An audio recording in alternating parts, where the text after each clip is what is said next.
तेरे कोटी में झांक सुरता तोहे पति बुलावे है। इस मोह ममता के जाल में तने काल फसावे है।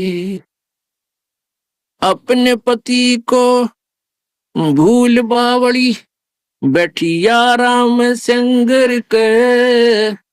काम क्रोध मोह लोभ मस्करे रही जा रात डर के। अपने पति को भूल बावड़ी बैठी आराम संगर के। काम क्रोध मोह लोभ मस्करे रही जा रात डर के। मात पिता संतान संपत्ति में तू तो उलझ गई घर के। मिलना चाहे पति अपने ते बांधे कफन सिर के। देख जीवती मर कहे सुरता किसा आनंद आवे है। इस मोह ममता के जाल में तन काल फसावे है। तेरे कुटी में झांक सुरता तोहे पति बुलावे है। मोह ममता के जाल में तोहे यू काल फसावे है। पति मिलन की विधि बताऊं सुन सुरता चितला के। सतपुरुष से कर ले सगाई गुरु बिचौला बना के। पति मिलन की विधि बताऊं सुन सुरता चितला के। सतपुरुष से कर ले सगाई ये गुरु बिचौला बना के।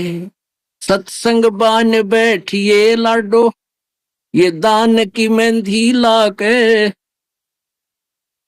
पांचों गणे पैर सुहागण सतनाम की बिंदी ला के। सत्संग बान बैठिए लाडो या दान की मेहंदी रचा के। पांचों गणे पैर सुहागण सतनाम की बिंदी ला के। प्रेम की लाली ला कहे सुरता क्यों न पति रिझावे है।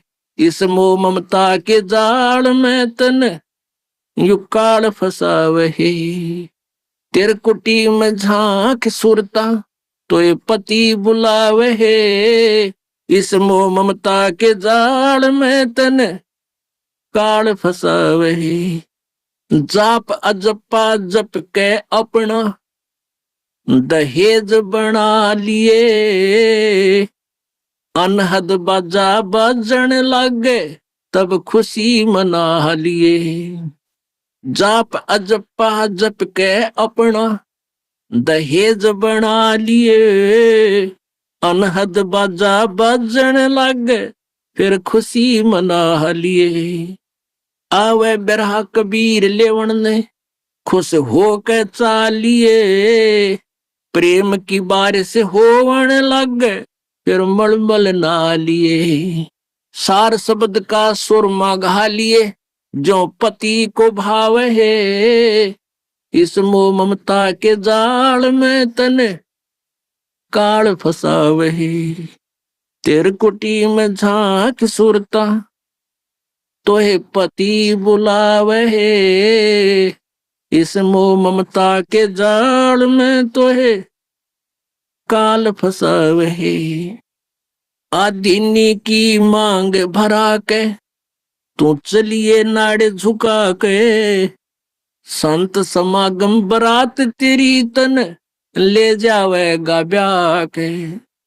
आदिनी की मांग भरा ले चलिए नाड़े झुका के। इस संत समागम बरात तेरी तन ले जावेगा ब्याह के। सुरत नृत है डोली तेरी बैठ सुन शिखर में जाके। ये मकर तार का खेल कांगना अल्लल ध्यान जचा के। सुरत नृत है डोली तेरी बैठ सुन शिखर में जाके। मकर तार का खेल कांगना अल्लल ध्यान जचा के। बैठ विश्वास सेज बिछा के वो शब्द छैल आवे है। इस मोह ममता के जाल में तो है काल फसावही। तेरे कुटी में झांक सुरता तो पति बुलावहे, इस मोह ममता के जाल में तो है काल फसावही। दिव्य दृष्टि से देख लिए तू अपने पति का सेरा, सुन शिखर में एक श्वेत महल है जहाँ तेरे पति का डेरा।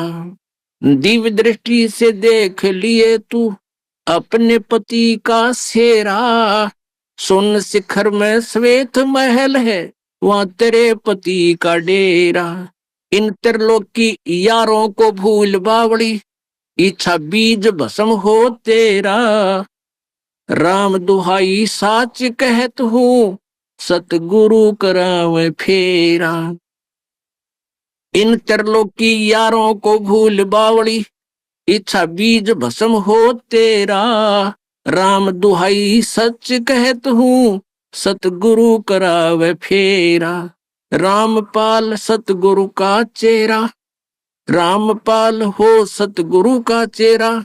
यू काल खड़ा लखावे है, इस मोह ममता के जाड़ में तो है काल फसावे है। तेरे कुटी में झांक सुरता तो है पति बुलावे है, इस मोह ममता के जाल में तो है यू काल फसावे है। अपनात्मा, ये वही दवाई है जो थोड़ी सी बूरा में डाल कर दी जाती है। ये वही ज्ञान है जो परमात्मा ने बताया है। इस शब्द यानी पद्य भाग में इसको उसी तरीके से समझाया है। अपने पति को भूल बावड़ी, इस आत्मा को समझाया जा रहा है कि तू अपने मालिक ने, अपने स्वामी सतपुरुष सतलोक को वाले मालिक को सदा सुखी रखा था, कोई दुख नहीं देवा था, उसको भूल के और यहाँ अन्य इष्ट पर आश्रित होगी, इसको अपना स्वामी बना लिया, यानी अन्य देवता की पूजा शुरू कर दी, वो न्यारा खसम बना लिया। खसम माने स्वामी, मालिक, इष्ट, जिसकी हम आड़ लेते हैं, जिससे कुछ इच्छा करते हैं। अपने पति को भूल बावड़ी बैठी यारा में सिंगर के, और काम क्रोध मोह लोभ मस्करे रहिए इन जारा ते डर के। मात पिता संतान संपत्ति में तो उलझ गई गिर के, और जब मिलना चाहे पति अपने पर बांध कफन सिर के। अब तो यही ये संपत्ति मेरी है, ये संतान मेरी है, तेरा बुद्धि का दायरा यदि यहीं तक सीमित है तो फिर तू यहीं रह जाएगी। ये कौन है? ये मालिक के बच्चे हैं, आपके संस्कारवश आपको सेवा दी है इनकी। माता पिता ने अपना रोल करना चाहिए जो माता पिता का होता है। पिता पुत्र ने, पुत्र वधू ने भी अपना रोल करना चाहिए जो पिता और माता के प्रति उसका कर्तव्य बनता है। तो ऐसे हमने अपनी भूमिका को अच्छी तरह सुचारू ढंग से निभाना है, तभी हम यहाँ भी सुखी रहेंगे और सतलोक भी चले जाएंगे।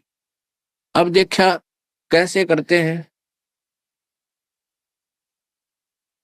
जैसे कोई मित्र और उसकी पत्नी आ जाते हैं मिलने के लिए, तो हम क्या करते हैं, मित्र को भी पूरा रिस्पेक्ट देते हैं। आओ आओ भाई साहब यहाँ बैठो। उनकी पत्नी आती है, आओ बहन जी, आओ बहन जी बैठो, और प्लेट ले आवे, सब्जी आप ठा के ले आवे, ले खाना खाओ, है बिस्कुट खा लो, चाय पी लो। कितना प्यार देते हैं। और अपनी पत्नी ने खुरकावे गुटकी गाल है तो, और दूसरे की पत्नी को कितना प्यार से बोल रहे हो। तो क्यों ना हम अपने घर में भी ऐसा ही माहौल बना लें। अब जैसे घर में कोई नुकसान करके कोई राजी नहीं, कोई नहीं करता, ठीक है, अनजान बालक तो कुछ भी कर दें, ना पत्नी करे नुकसान और ना ही पति कर सकता। ये तो होना हो सब हो जाता है।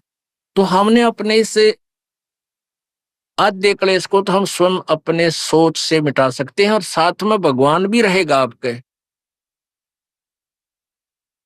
एक बुढ़िया अपनी पुत्रवधू के साथ घनी लड़ा करती, निरिकली आ रही थी, और उनका उसका पुत्र आज्ञाकारी था। वो आते गंदी तेरी बहू ड्यों करे है, तेरी बहू ऐसे करे है, वो आते उस बहू ने अपनी पत्नी ने गढ़ता, वह बेचारी अपना टाइम पास करी। एक दिन क्या हुआ कि कोई बहन सत्संग में जाया करती थी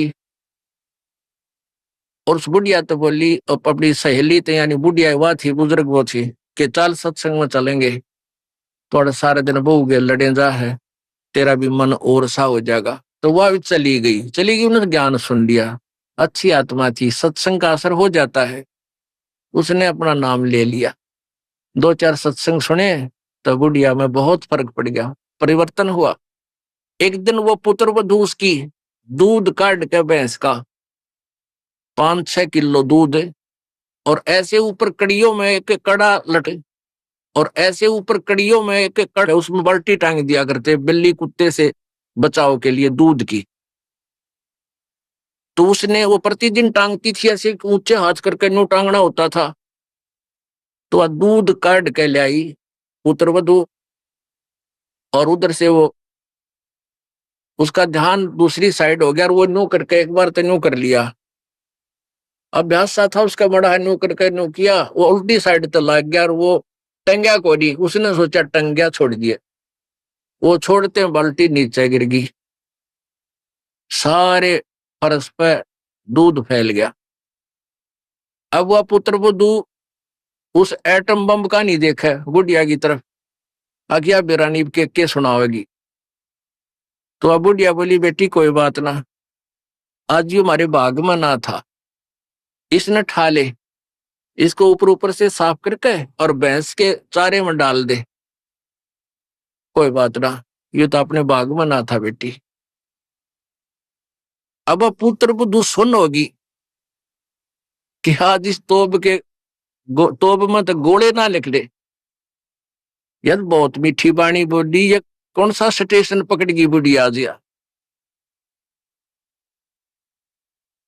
तो उसने आके अपनी सास के चरणों में शीश रख दिया और कहने लगी, माता जी मेरे से भूल से होगी, मैंने जान के नहीं, अब बेटी मन मुझे पता है, ये तो होना था, दूध तो जाए लिया, ये लड़ाई शेष थी, ना दूध आवे बेटी, चाहे मैं लड़ लूं चाहे ना लड़। बुढ़िया ने उस पुत्र वधू ने सोचा, या तो बोला था ठीक से, कदे वैसे कह रही हो, पहले तो उसने नहीं सोचा था कहीं या वैसे ही कह रही है छो में, और फिर उसने नु सोचा भी पक्का मेरा बुढ़िया का जब पटेगा इसका बेटा आवेगा सामने। अब सामने वो लड़का आया, बुढ़िया ने कोई जिक्र नहीं करा, कत्ती भी क्या का भी, वो खाना खाकर अपने जाके पड़ के सो गया, कोई जिक्र नहीं करा। तो बहू का भी असर हो गया, उस बेटी का भी, अपनी माँ के खूब सेवा करे है, खूब लत्ते धोए, यानी पहले तो वो अकड़ी रही थी दोनों, दो बुढ़िया सुनावे, बहू ना बोला तो वो काली जरूर मारने थी, पोंगी तेरे पूड़े। तो ऐसे जो आधा दुखता हम आप पैदा कर ले, कोई भी हानि होनी से वह होगी, वह तो होने तरह ही वापस ना कोई करके राजी वैसे हो जाती है। तो फिर उस बात ने बतंगड़ बना लेंगे, यू काल बनवाता है। अभी 1-2 महीने पहले एक माई आई, वह कहने लगी, जी मारी टूम लिकड़ गई, यानी गहने आभूषण रखे थे एक डब्बे में बंद और ताला लाग रहा, टूम ना पाई। मैं बोला, बहन बात सुन ले, आप किसी का नाम मत लेना घर में, किसी पर शक ना करिए, जब तू वचन पर डटेगी, ये टूम कितना नहीं जा अपने आप आ जाए तेरी। नो बोली, जी आपकी आज्ञा का पालन करूंगा। बेटी तो खाम का, मैंने इस दृष्टिकोण से कहा था इस दास ने कि वो जात ली, वो तो जो चोरी होनी थी होली, अब यो एक दूसरे पर शक करके दुश्मन और बन जाएंगी, एक कला और काल शुरू करवा देगा। लेकिन उस बेबे ने इस दास के वचन का पालन किया, नो बोली जी कत्ती जक्र नहीं किया, और उस पुत्र वधू से भी कह दिया, बेटी कोई बात ना, महाराज जी का आदेश है, किसी पर शक नहीं करना है, ना किसी का नाम लेना, मारी होंगी तो आ जाएंगे। अब 2 महीने पहले 3 महीने पहले की बात थी, अब चौथा दिन 5वां दिन है, उस दिन आई वह पुत्र वधू और वह पत्नी, वह बहन। न्यो बोली, जी वह न्यो की न्यो पागी टूम 2 तालियां के भीतर, और इस बउए का हाथ लगी, या भाजी आई कि माँ देख टूम न्यो की नो दरी इसमें, और वो डब्बा न्यो का न्यो उन तालियां के भीतर है। कल बताओ रो में चौथा पांचवा दिन आकर। तो पुण्यात्माओं, इस युग काल चाहे है कि इनके रोज जूत बाजे, किसी भी कारण से, पिता पुत्र की, भाई बहन की, और आपस में पति पत्नी की, सास बहू की, इन्होंने तो फिर आपस में फिर समाज की। इसने ये चाहता है कि भक्ति तो दूर हो जाए, भगवान का नहीं सोचा, नहीं अपने ही खड्डे में आप पड़े रहे। और परमात्मा चाहता है ये बच्चे आपसी राग द्वेष छोड़कर मेरी तरफ ज्यादा ध्यान दे, तब कल्याण होगा। अब क्या बताते हैं, पति मिलन की यानी सतलोक के मालिक कबीर परमात्मा के पाने की आपको विधि बताते हैं।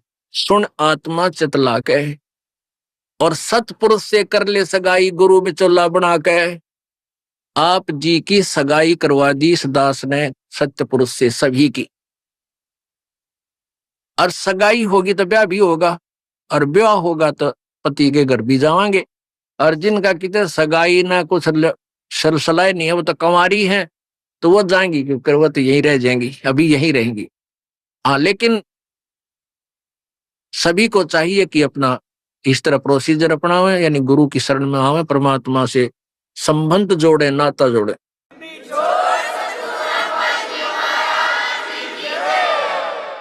सतपुरुष से कर ले सगाई, गुरु बिचौला बना के। फिर सत्संग बान बैठिए लाडो, और दान की मेहंदी रचा के। जैसे बान बिठाया करते हैं, 5-6 दिन बिठाया करते हैं, 6-7 दिन,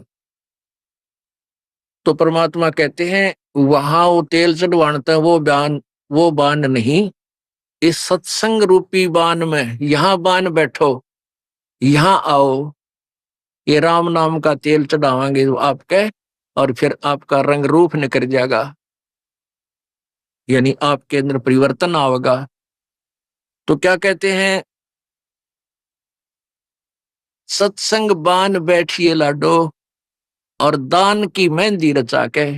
ये लाल हाथ करने से कोई लाभ नहीं है, इन हाथों की मेहंदी दान है। 2 पैसे अपनी कमाई में 10वां अंश गुरु को दीजिए, और जीवन जन्म सफल कर लीजिए। और 5 गहने पैर सुहागन, शील संतोष विवेक दया आधीनी विनम्रता है, और सतनाम की बिंदी लाके, जैसे टिक्की लगाते हैं, कहते हैं तेरा मूल मंत्र ये सतनाम हो, ये सच्चा नाम 2 अक्षर का, जिसमें एक ओम और एक तत् है, ये तेरी बिंदी हो, यानी तेरा ये खास सबसे पहले दिखाई दे कि ये सतनाम उपासी है। आत्मा परमात्मा को जब प्यारा लगेगा तो जब स्वीकार करेगा। और फिर क्या कहते हैं, प्रेम की लाली ला कै सुरता क्यों ना पति रिझावे है। ये लाल ओठ करने से कोई लाभ नहीं है, ये तो मूर्खा के काम है। पहले कोई भी ऐसी क्रिया अच्छे घरों की बहन बेटियां नहीं करते थे। इस नकली सी सिनेमा ने, इन टेलीविजनों ने ऐसा भट्ठा बैठा दिया कि सबको एक सत्र पर गली में ला खड़ा किया। गांव घर में ब्याह होता है, पहले कंजरी नाचा करती, हिजड़े नाचा करती, ये वैश्याएं नाचा करती थी। अब बहु अच्छे घरों की बहु बेटियां सरेआम गली में डांस करती हैं, ऐसा बूंदा लाल थोपड़ा करके। तो क्या ये अच्छे कर्म है? ये नहीं करना चाहिए। एक सभ्यता से रहना चाहिए। हम इंसान है, वो तो एक समाज का जो बिगड़ा हुआ रूप होता था, वो इस तरह की बकवादियां किया करते थे। तो ज्ञानहीनता, मर्यादाहीनता, निर्लज्जता इतनी बढ़ गई समाज में, इसको भी अब सेट करना है। तो कहते हैं प्रेम की लाली ला के, प्यार तो बोला सब बान भाइयां थे, सभी भक्तों से, समाज में वो भी कोई बगैर उपदेशी भी रिश्तेदार है, सबसे मृदु भाषा से प्रयोग करे, मीठा बोल है, प्यारा बोल है, ये तेरी लाली है, ये तेरे होठों की शोभा है। फिर कहते हैं जाप अजपा जप के अपना दहेज बना लिए। ओह, ये भक्ति की कमाई जो श्वास उस श्वास से ये अजप्पा जाप कहलाता है। कहते इसका जाप करके तू अपना ये दहेज बना, यानी धन जोड़ ले, जो आगे लेकर जाना है, दहेज जो अपने पति के घर लेके जाना है।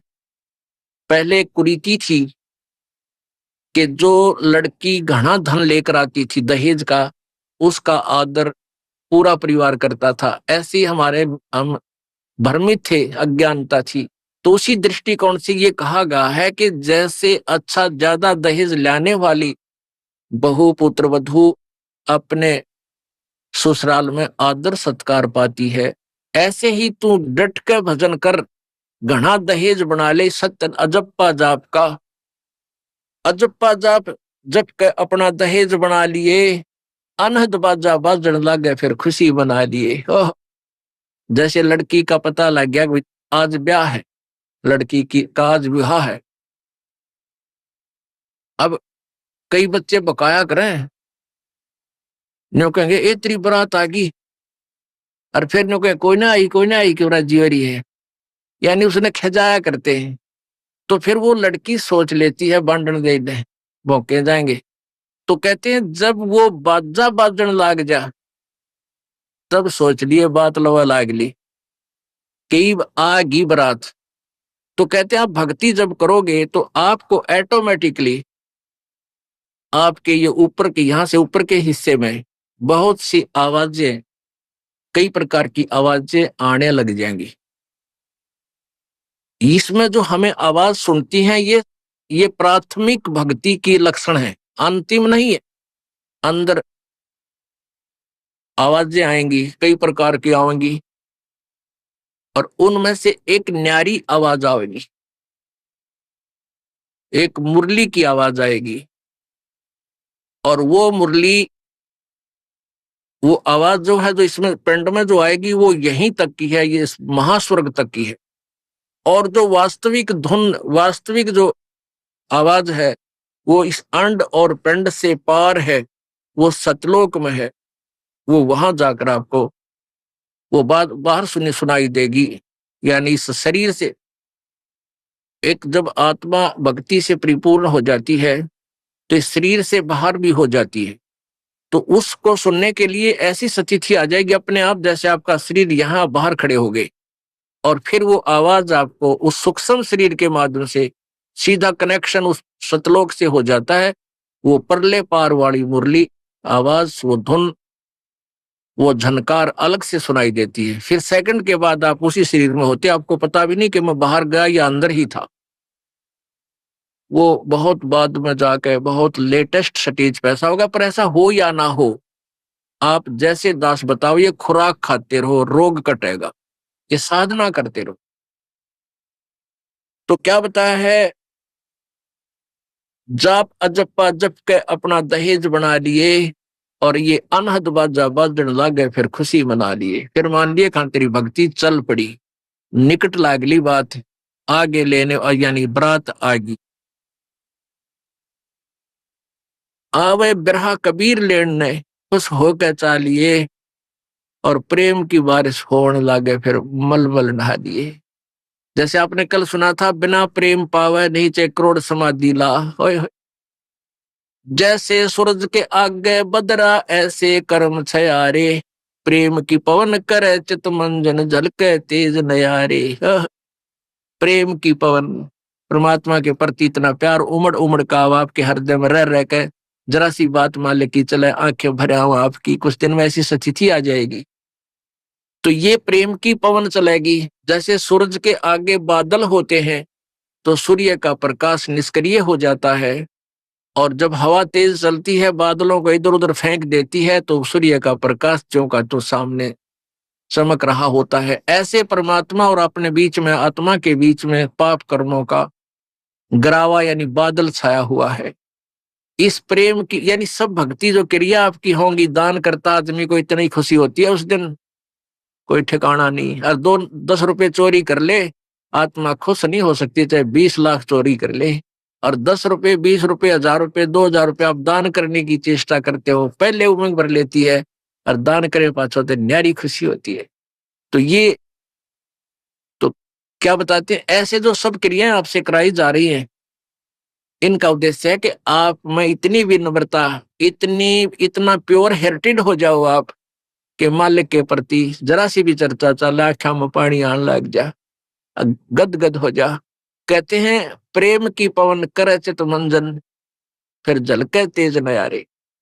तो यहाँ क्या बताया है कि प्रेम की बारिश होने लगे, फिर मल मल नहा लिए। यानी ये लक्षण बता रहे हैं एक भक्त में रह रहकर ऐसे लक्षण आ जाएंगे। एक बुढ़ा आवे मेरे पास, नाम ले रखा उन्हें साल भर से। वो कहता है जी मैं नाम जपन लागू, मैं रोन लाग जाऊं, मेरा रोना बंद कर दिया। राम तो रोना शुरू करवावा तो बंद करवाना आवे। ये तेरे भाग जाग रे भले आदमी, नो कहना शर्म आवे, लोग नो कहीं अच्छा आदमी नाम लेने लागे तो माई लोग की सुनेगा तुम्हारी सुनेगा, नो बता। तो इसे ओपन कर्मी प्राणी है। बुढ़ा आदमी 65 साल का होगा, भगवान का नाम मिल गया, पिछले संस्कार से ही होता सारा कुछ। और ईब का नाम लेने लग गो, मैं तो रोने लग जाऊं। रे तेरा जी भी भगवान ये सब ने दी सा रोना हमारे भगता ने। आंखें में पानी आवे, मालिक की चर्चा हो, ना द्वेष हो, ना रोग राग उठे, ना कोई चोरी करने जी करे, ना कोई जारी करने जी करे, ना बुराई मन में आवे। ये ऐसा जो धुन लग जा। फिर कहते हैं सार शब्द का सुरमा गा लिए, जब पति न भावे। सार शब्द यानी जो असली मंत्र आपको दिया जाएगा वो सुरमय जैसा होगा। वो एक न्यारी न्यारी आपकी जो है ना पहचान बनेगी। उस पर न्यारी जो है ना अलग से आपकी एक और सुंदरता बनेगी। यानी परमात्मा को आप और उस मंत्र सहित और अच्छे लगोगे जिनके पास ये तीनों मंत्र होंगे। कहने का भाव ये, आदिन्य की मांग बरा ले तो चलिए नाड़ झुका के। विनम्रता, अभिमान खत्म हो, विनम्रता आवे और सबके साथ प्यार से बोले, आकड़ नहीं पाड़े। ये लक्षण हो जाने चाहिए आपके अंदर। आदिन्य की मांग बरा ले, ये जो मांग आप सिंदूर डालते हैं ये आदिन्य तेरी मांग है। और चलिए नाड़ झुका के, यानी नम्रता से रहना, नाड़ झुका के चलना, नम्रता से पेश आना। और संत समागम बरातरी तन ले जावेगा ब्याह के। अब ये सत्संग रूपी बारात है, आत्मा को यहीं से श्रृंगारा जाता है, यहीं से इसको तैयार किया जाता है, ज्ञान सुनाया जाता है। तो ये परमात्मा सत्संग में आने वाली आत्मा ही परमात्मा के पास जाएगी। यानी ये बरात वाले ही बरात ही समझो उस मालिक की। संत समागम बरातरी तन ले जावेगा ब्याह के। सुरत नृत है डोली तेरी। सुरत और नृत ये आत्मा इनके साथ चलेगी। और बैठ सुन शिखर में जाकर, यानी सतलोक में जाकर बैठ जा। और मकर तार का खेल कांगना अल्ल ध्यान दचा के। अब कांगना खेलते हैं ना, जैसे यहाँ एक मोटा बांध जा, दूसरा मोटा बांध जा रहे नाला, और कई गांठ ला जाए, फिर नो कहेंगे बूढ़ा देवर खोल लेगा इसने। कांगना खेल रहेंगे ना खुल जा, उबरण के फंड होया करना लंबा चौड़ा सिस्टम। तो परमात्मा कहते हैं अब मकर तार का खेल कांगना, छूट ना जाते हैं, छूट गया वो हार जाएगा। तो उस मकर तार का ऊपर से जब आत्मा यहां से चलेगी, परमात्मा कई तरीके से इसको कहीं किसी स्थान पर किस तरीके से आपने जाना है। तो आप कभी कई बार एक आध बार कभी ध्यान वैसे ही कुदरती लग जाता है, बैठ जाते हैं, कभी आंखें खुली है तो भी बंद हो जाती हैं। और कई बार ऐसा होगा कि एक मकड़ी के तार जैसा आपको लंबा स्ट्रेट, बहुत उसका कोई और छोर आप नहीं देख सकोगे, ऐसा तार सा नजर आएगा। उसको मकर तार कहते हैं। उसके साथ लग के आत्मा जैसे मकड़ी उस तार को पकड़कर ऊपर चढ़ जाती है, ऐसे वो मकर तार का आपको दिखाई देगा जब चलेगी यहां से आत्मा संसार छोड़ के। तो एक मकर तार का मार्ग आपको मिलेगा, उसके साथ चलना, उसको छोड़ना नहीं, तो उधर नहीं जाना, नहीं तो मार खा जाएगी। तो ऐसे ही वो कांगड़ा खेलते हैं, जब दोनों और दाव लगा देते हैं, तो खोल गया तो तू हार गया, हारेगी। तो ऐसे अपने अपनी जबरदस्ती से उसको पकड़ लेना है उस मकर तार के, उस मकर तार को। मकर तार माने मकड़ी का तार। ऐसा एक रास्ते में आपको एक गाइडलाइन होगी कि इसके साथ साथ चल, भ्रमित ना होना। सतलोक जाने के लिए वो कुछ समय कुछ स्थान तक मकर तार है, उसके बाद फिर परमात्मा का अलग से मार्ग है। सुरत नृत्य है डोली तेरी, बैठ सुन शिखर में जाके। मकर तार का खेल कांगना अल्ल ध्यान दचा के। ओए होए, मकर तार का खेल कांगना अल्ल ध्यान दचा के। और बैठ विश्वास सेज बिछा के। जो शब्द छैल आवे है। अपनात्मा कह कबीर सुनो भी साधो, मैं तो हूं विश्वास में। जो क्रिया जो साधना आपको बताई जाती है, वो साधना वो है जो सब सदग्रंथों में प्रमाणित है, और वो है जिन महापुरुषों ने परमात्मा पाया, उन्होंने भी यही क्रियाएं की। तो आप एक विश्वास रूपी सेज पे, जैसे दुल्हन होती है अपने पति के इंतजार में वो बैठ जाती है, तो ऐसे ही कहते तू अपना विश्वास रूपी सेज बिछा के इंतजार कर उस परम पिता के आने की। विश्वास तेरी सेज है, यानी तेरा विश्वास है तो मालिक आवेगा, और विश्वास नहीं है तू ही वहां से चला गया कि तो फिर पति कहाँ मिलेगा। कहने का भाव ये है कि डगमग नहीं होना है, अपना विश्वास दृढ़ रखना, जो बताया गया ये विधि और यही भक्ति आपको परमात्मा मिलाएगी। यानी शब्द छैल का अर्थ है वो अविनाशी परमात्मा, शब्द अर्थ अविनाशी को कहते हैं। अविनाशी परमेश्वर तेरा पति तुझे वहां लेने आएगा, और इस प्रकार हम परमात्मा पाएंगे। बोलो सतगुरुदेव।